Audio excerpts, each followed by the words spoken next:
Dice la palabra del Señor en Hechos 11, versículo 19, la iglesia en Antioquía. Ahora bien, los que habían sido esparcidos a causa de la persecución que hubo con motivo de Esteban, pasaron hasta Fenicia, Chipre y Antioquía, sin hablar a nadie de la palabra sino a los judíos. Pero había entre ellos unos de Chipre y de Cirene, los cuales, cuando entraron en Antioquía, hablaron también a los griegos, anunciando el evangelio del Señor Jesús. Y la mano del Señor estaba con ellos, y gran número creyó y se convirtió al Señor. Llegó la noticia de estas cosas a oídos de la iglesia que estaba en Jerusalén, y enviaron a Bernabé para que fuera hasta Antioquía. Versículo 23, cuando llegó y vio la gracia de Dios, se regocijó y exhortó a todos los que con él, a todos a que, con el propósito de corazón, permanecieran fieles al Señor.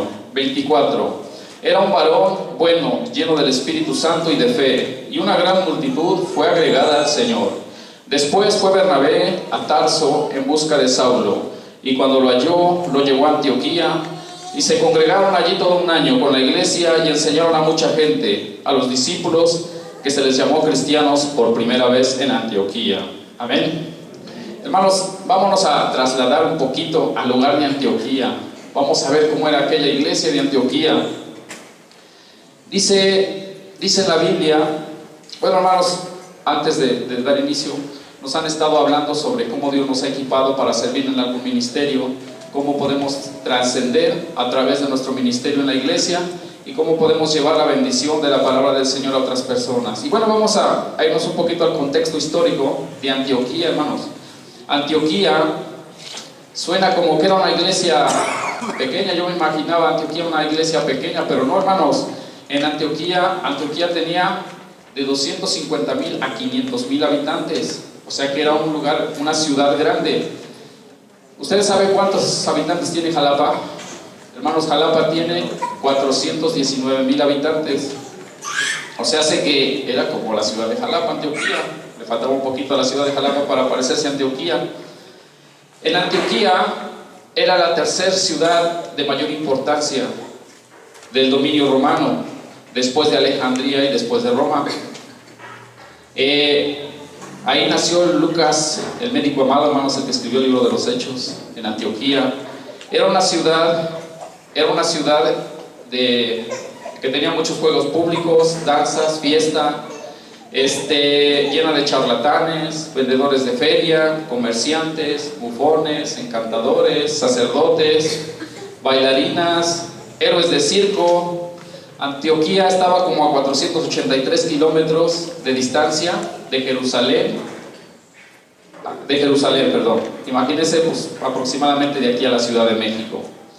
Hermanos, entonces dice que ahí fueron esparcidos estos discípulos en el primer versículo. Antioquía era una ciudad que dice que tenía su calle principal 7 kilómetros de largo por 10 metros de ancho. Tenía columnas a los costados, y al fondo de esa calle adoraban al dios del sol, Apolo. Dice que ahí había unas 1,000 prostitutas que pecaban con los que iban a adorar al dios Apolo del sol. Y bueno, en esa ciudad tan grande pero tan pecadora, ahí surgió una iglesia poderosa. No fue en Jerusalén, como nosotros creemos, la clave para alcanzar al mundo para Cristo, sino fue Antioquía, donde por primer lugar se le llamó a las personas cristianos. A los que compartían el evangelio se les llamó cristianos. Y bueno, en primer punto, hermanos, vamos a ver de este desafío, bendiciones de una iglesia que crece. Vamos a ver el primer punto después de analizar este contexto histórico, que ser servidores fieles sin esperar reconocimientos. Vamos a anotar en nuestras lagunas: ser servidores fieles sin esperar reconocimiento. Dice la palabra del Señor en el versículo 19: ahora bien, los que habían sido esparcidos a causa de la persecución que hubo con motivo de Esteban, pasaron hasta Fenicia, Chipre y Antioquía, no hablando nada a nadie sino solo a judíos. Pero habían entre ellos unos varones de Chipre y de Cirene, los cuales cuando entraron en Antioquía hablaron también a los griegos, anunciando el evangelio del Señor Jesús, y la mano del Señor estaba con ellos, y gran número creyó y se convirtió al Señor. Hermanos, normalmente uno espera que cuando va a la obra del Señor, a compartir la palabra del Señor, bueno, pues que oren por unos jueves de liderazgo, que te consagren, ya vas bien equipado y te vas a la obra del Señor, hermano. Pero a estos creyentes no, hermanos. A estos creyentes no, dice que fueron esparcidos, prácticamente los corrieron de Jerusalén. Porque imagínense, agarraron a Esteban y no le pegaron, no le dieron una calentadita, hermano, lo apedrearon, lo mataron, como diciendo, tú eres el siguiente. Entonces, patitas para cuando las quiero, ¿no? Pues vámonos. Salieron huyendo, hermanos. Uno esperaba eso, que la comunidad orara por nosotros, pero no, salieron huyendo, hermanos. Fueron a dar hasta Antioquía, fueron a dar hasta Fenicia y hasta Chipre, ¿sí? Pero dice que hablaron, iban compartiendo la palabra del Señor y hablaron también a los griegos. Y dice que la mano del Señor estaba con ellos. Entonces, ser servidores fieles sin esperar reconocimientos, hermanos. Esto lo que les esperaba era persecuciones, lo que les esperaba eran hambres, hermanos. Antes no había tenis de aire para caminar de aquí hasta México, hermano. Guaraches para caminar un largo tramo, llegar cansados, sin vestido, con frío. No sé cómo será pasar una noche, ¿verdad? Sin tu quinzay, ¿verdad? Sin tu tele, caminando, escondiéndote en cuevas. Así estos varones, hermanos. Ser servidores fieles sin esperar reconocimientos. Dice Hebreos 6:10, porque Dios no es injusto para olvidar vuestra obra y el trabajo de amor que habéis mostrado hacia su nombre, habiendo servido a los santos y sirviéndoles aún. Hermanos, los nombres de Bernabé y Saulo están patentes en la Biblia, son reconocidos en la Biblia. Pero si nos damos cuenta, Lucas nos recuerda que no es necesario aparecer con nombres y con reconocimiento.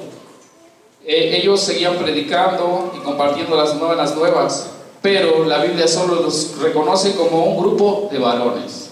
Un grupo de varones, y no nos da mayor referencia.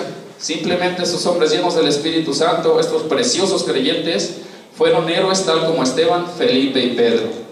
Estos eran valientes y llenos del Espíritu Santo, obedecían a Dios antes que las tradiciones y las culturas. Hermanos, yo no sé qué tan difícil haya sido compartirle a los griegos, porque no creo que les hayan compartido en el idioma hebreo, les compartían en el idioma griego.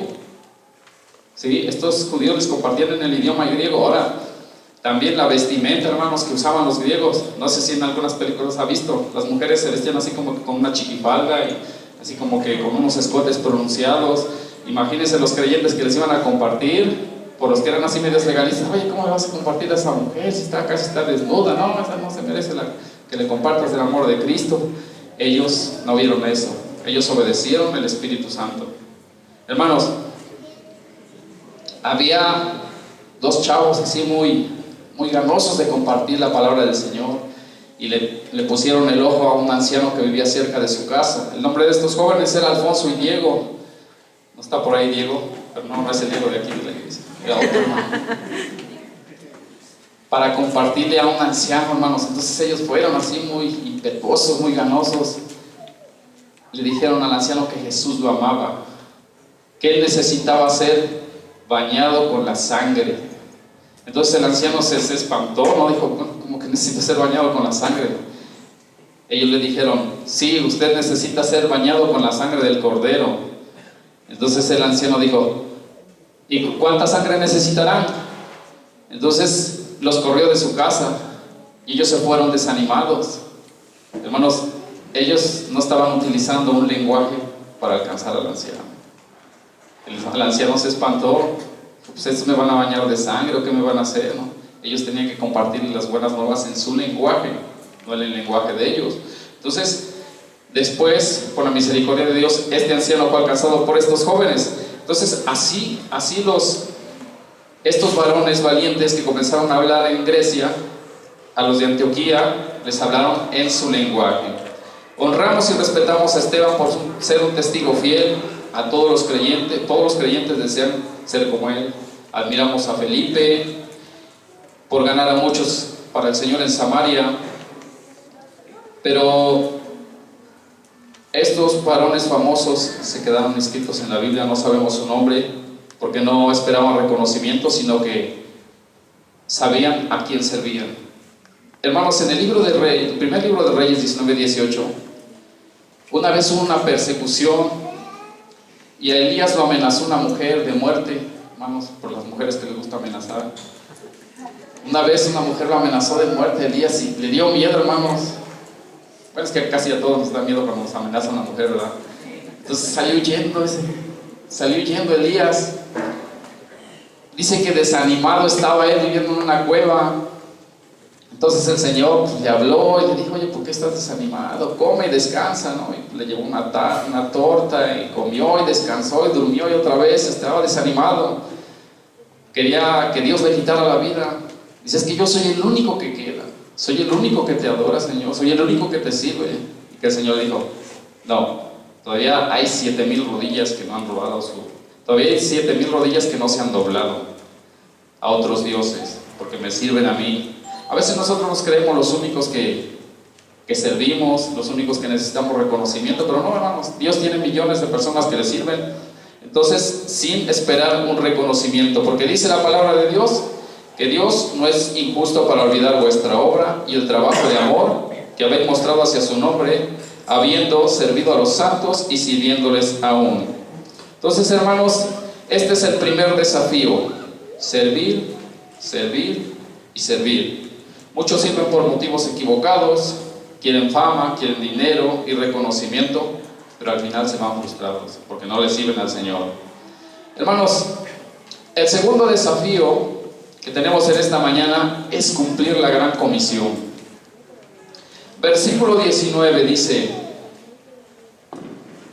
si anotan por favor, cumplir la gran comisión. Versículo 19 dice: ahora bien, los que habían sido esparcidos a causa de la persecución que hubo con motivo de Esteban, pasaron hasta Fenicia, Chipre y Antioquía, sin hablar a nadie la palabra, sino solo a los judíos. En Mateo 28:19 dice: ir por todo el mundo, ¿verdad? Ahí los mandaron hasta esos lugares, fueron esparcidos. No hay frontera para la palabra. La persecución los alejó de Jerusalén, de su lugar de comodidad, ¿verdad?, donde estaba su familia, pero los acercó más a Dios. Ellos se acercaron más a los hombres que los rodeaban para compartir las buenas noticias de salvación. Hermanos, el segundo punto es predicar el Evangelio. Versículo 20 dice: pero había entre ellos unos de Chipre y Cirene, los cuales cuando entraron en Antioquía hablaron también a los griegos anunciando el Evangelio del Señor Jesús. Hablaron, anunciaron. El término griego que se usa aquí refiere a compartir el diario vivir. Ellos no adornaron su testimonio, sino que dijeron sus experiencias con el Señor Jesucristo.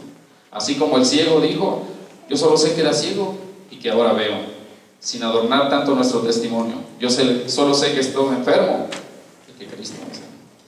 Eso es lo que tienes que hacer con tus vecinos, hermanos. Eso es lo que tienes que hacer con tus familiares. Yo solo sé que era perdido, pero ahora que soy salvo. Amén. Dice: una iglesia crece cuando sus miembros se proponen contar cuán grandes cosas el Señor ha hecho en ellos y por ellos, cuando en cada ocasión se da el mensaje de salvación y reconciliación. Hermanos, en esos tiempos el mundo tenía cerca de 250 millones de habitantes. En los tiempos de esos varones compartieron en Antioquía. Actualmente somos 7,000 millones de personas. Es que tenemos una ardua tarea, hermanos. Tan solo en México somos más de 119 millones de mexicanos.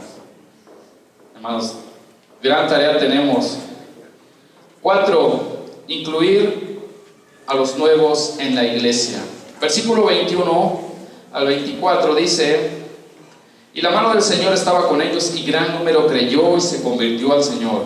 Llegó la noticia de estas cosas a oídos de la iglesia que estaba en Jerusalén, y enviaron a Bernabé para que cuando fuera hasta Antioquía, cuando llegó y vio la gracia de Dios, se regocijó y exhortó a todos con el propósito de corazón permanecieran fieles al Señor.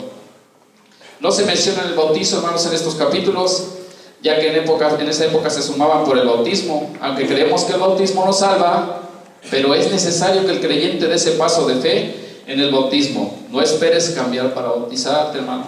Entrégate al Señor, da testimonio y el Señor poco a poco te irá cambiando.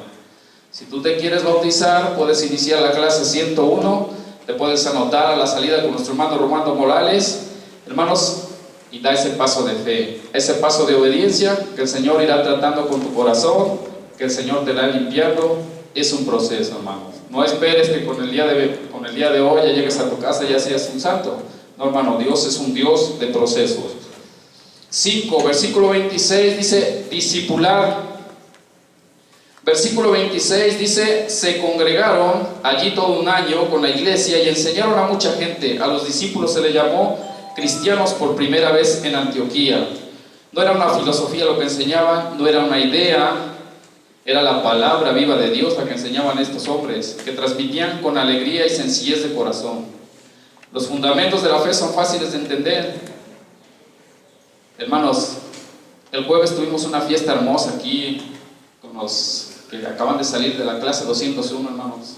Los que se acaban de bautizar pasaron a la clase 201, hermanos, donde vemos los hábitos espirituales del creyente. Vemos hábitos como la oración, como leer la Biblia, como la convivencia en grupo, como el diezmo. Hermanos, y cerramos con un precioso convivio. Usted puede iniciar ese proceso si quiere, hermanos, después de que tome la 101 y sea bautizado. Hermanos, ahí va a ser discipulado, ahí va a crecer, ahí va a afianzar su fe en el Señor. Podemos hoy preguntarnos: ¿qué tanto estoy involucrado en la gran comisión? Dios nos da grandes bendiciones en el crecimiento, hermanos. Vamos a ver algunas de esas bendiciones que nos da en el crecimiento. Es decir, no es el número alcanzado o una meta o actividad cumplida, sino el proceso de crecer y dejarse moldear por el Señor. Punto número 1, hermanos, vamos a ver: la mano del Señor se manifiesta. Bendiciones del crecimiento, la mano del Señor se manifiesta. En la Biblia, el término la mano del Señor aparece 38 veces. Se refiere a la manifestación del poder de Dios en nuestras vidas, cuando vemos la mano de Dios, cuando oramos y nuestras oraciones son contestadas, cuando vemos que nuestros hijos vuelven al camino del Señor, cuando vemos que los cuerpos de las personas son sanados. Vemos la mano de Dios cuando vemos que familias a punto de romperse y de quebrarse, Dios las vuelve a unir y las vuelve a estructurar. Ahí vemos la mano de Dios, hermanos. Así, la iglesia de Antioquía era una iglesia de oración. Para que una iglesia crezca, tiene que orar. Y cuando una iglesia ora, hermanos, Dios se manifiesta. Amén. Punto número 2, vemos la gracia del Señor. La gracia del Señor es un regalo, es un don que no merecemos, hermanos. Pero Dios nos los da gratuitamente. La gracia produce cambios en nuestras vidas, ¿sí? La gracia llama la atención de otros. Las personas dicen: pero antes era así y ahora no es así. La gracia cambia nuestras actitudes. Hermanos, la gracia cambia nuestro lenguaje. Si antes hablábamos como cómicos de Televisa, hermanos, ahora ya hablamos de una manera decente, ya nos comportamos de una manera decente, ya tenemos otras actitudes. Así es la gracia. La persona se sorprende y dice: no, pero él no era así. No era así, pero Jesucristo ya lo cambió. Hermanos, la gracia es para enfrentar las tentaciones de una manera sabia, de una manera prudente. La gracia nos da libertad. No hay pecado que usted o yo hayamos cometido que no nos sea perdonado por medio de la gracia. Dios nos da la libertad a los que fuimos pecadores, hermanos, cuando recibimos a Jesucristo como nuestro Señor y Salvador. Hermanos, punto número 3, hay gozo y compromiso. Hay gozo y compromiso. Dice en el versículo 23: cuando llegó y vio la gracia de Dios, se regocijó y exhortó a todos a que con propósito de corazón permanecieran fieles al Señor. Bernabé se gozó cuando llegó a Antioquía. Bernabé y Pablo se quedaron un año, dice ahí, porque vio que la semilla sembrada se encontraba en buena tierra, que había corazones dispuestos a crecer y aprender. Hay gozo en el cielo cuando una persona se arrepiente y recibe a Cristo como su Señor y Salvador. Hermanos, cuando vemos hogares estables, porque se ponen en práctica las enseñanzas de Cristo. Hermanos, hay gracia en nuestra vida, hay compromiso, hay gozo. Una vez, una niña de nombre Lisa, dice que cuando tenía 5 años, le tocaba presenciar cuando su papá llegaba tomado, ¿verdad? Cuando su papá llegaba borracho y le daba unas golpizas a su mamá. Dice que a los 5 años, su papá se fue del hogar y ella creció. A los 19 años, Lisa ya tenía 2 hijos, pero sin padre. El padre yo que venía y se desaparecía, no sé cómo le hizo, pero tenía 2 hijos. Hermanos, ya se había vuelto una mujer amargada, ya se había vuelto una mujer sin gozo. Pero un día su vecina que también es anónima, la invitó a un servicio. Y en el servicio, hermanos, ella fue confrontada por la palabra del Señor, de su vida de pecado. Entonces Lisa se arrodilló, sintió el perdón del Señor, aceptó a Jesucristo como su Señor y Salvador. Se levantó y una hermana se acercó a ella y le dijo: felicidades porque te has arrepentido de tus pecados. Dice, ahora tienes que vestirte como nosotros para que seas una cristiana. Tienes que bajarle esa falda, tienes que subirle ese escote. Dice, porque si no, no vas a ser una cristiana como nosotros. Fue la última vez que Lisa fue a la iglesia, hermano. Perdió el gozo. Perdió el gozo y fue la última vez que se congregó. Pero está el otro caso. Está el caso de Marma. Esta era una madre soltera que tenía un buen empleo y que se dio cuenta que un matrimonio que vivía cerca de su casa, todos los miércoles y los domingos asistía a una iglesia y los veía estables, los veía contentos y empezaron a entablar una relación. Entonces a Marma le empezaron a hablar del Evangelio de Cristo Jesús. Le empezaron a hablar de que Jesús nos perdona, que Jesús nos ama, hasta que le compartieron el mensaje de salvación y ella aceptó a Jesús como su Señor y Salvador, hermano. Ella empezó a congregarse, ella empezó a tener amistades en la iglesia, empezaron a orar por ella. Y un día, cuando Marma llegaba de su trabajo, se encontró a la vecina que le compartió del Evangelio. Dice que le dijo: oye, ¿me podrías prestar tu máquina de coser? Y su vecina le dijo: sí, ¿para qué la quieres? Dice, es que el Señor me ha dicho que la manera en que he visto no es la adecuada. Voy a bajar el dobladillo a mi falda y voy a subir el escote a mis blusas. Así es el proceso del Señor, hermanos. Nos tiene que hacer sentir que nosotros necesitamos un cambio que viene de parte de Él, no de parte de las personas. Entonces, si usted es de los que juzga a las personas por apariencia, hermanos, no es así. No es así, porque los varones que fueron a Antioquía no se hubieran ganado a nadie por el tipo de vestimenta que usaban los griegos. Debemos entender que la cultura es una cosa.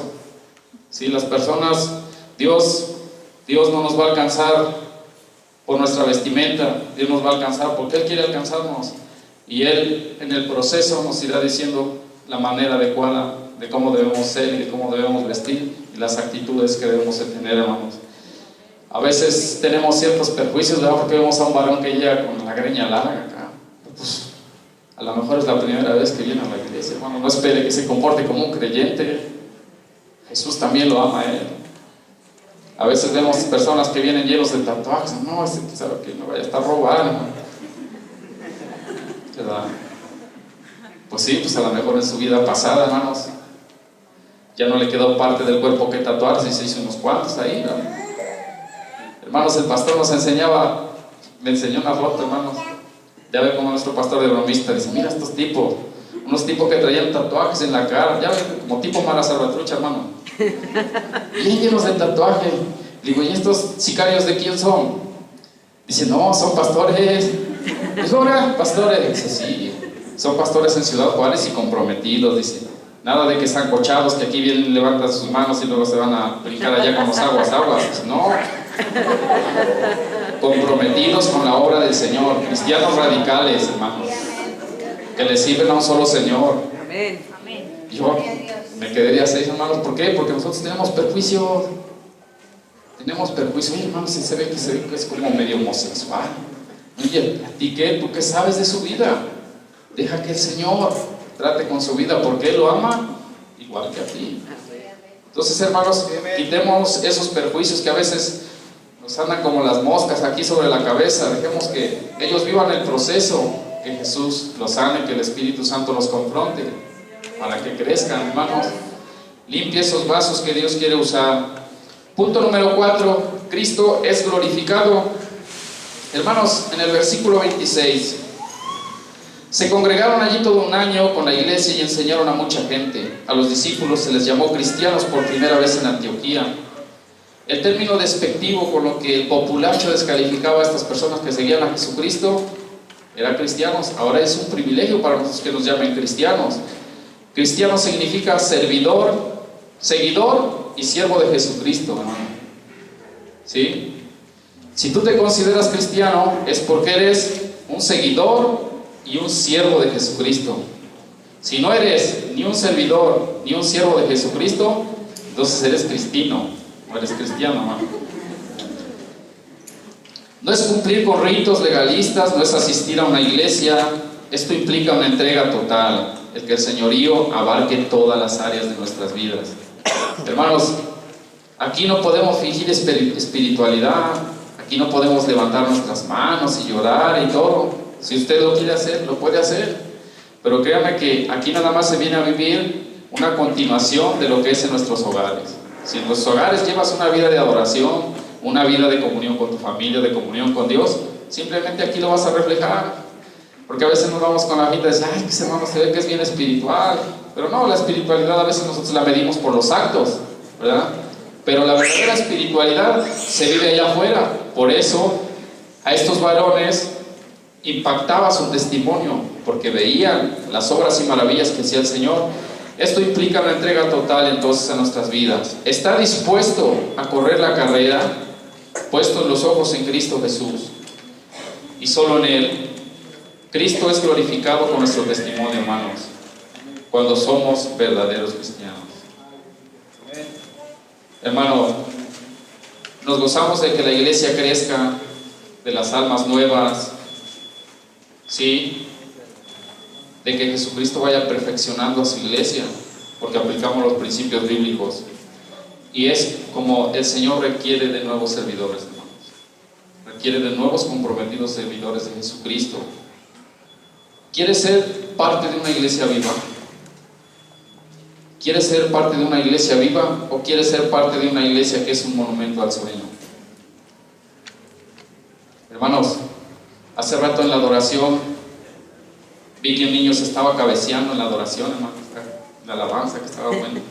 Vi que un niño se estaba cabeceando. Dije, ahorita con la predicación se duerme. Y así pasa, hermano. A veces como que con la predicación se relajan, ¿no? Y dan el changazo. Hermanos, es una exhortación a que seamos parte de una iglesia viva. ¿Sabes? Porque si somos parte de una iglesia viva, no vamos a ser esparcidos. Pero si nos empezamos a relajar, hermanos, Dios tiene diferentes métodos para que nos pongamos las pilas.